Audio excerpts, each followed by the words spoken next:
Hello friends, రేపు మార్గశిర లక్షవారం 4వ వారం అమ్మవారికి ఎంతో ఇష్టమైన చక్కెర పొంగలి ఎలా చేయాలి టెంపుల్ స్టైల్లో సేమ్ అదే టేస్ట్తో ఈ వీడియోలో షేర్ చేస్తాను. ఫస్ట్ అయితే బియ్యం వేయించేసుకోవాలి నేతిలో. తర్వాత ఒక గ్లాస్ బియ్యం తీసుకున్నామంటే అర గ్లాస్ పెసరపప్పు తీసుకుని ఆ రెండు వేయించుకోవాలి విడివిడిగా.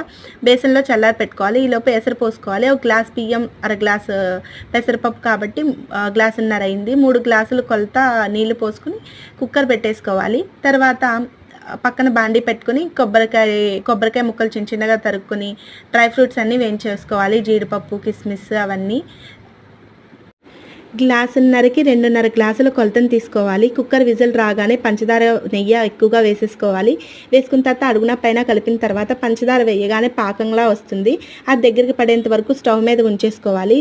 మీడియం ఫ్లేమ్లో పెట్టుకుని లాస్ట్లో యాలకుల పొడి, డ్రై ఫ్రూట్స్, కొబ్బరి ముక్కలు వేసుకోండి. ఇంకా ఇలా చేస్తే టెంపుల్ స్టైల్లో సూపర్గా ఉంటుంది.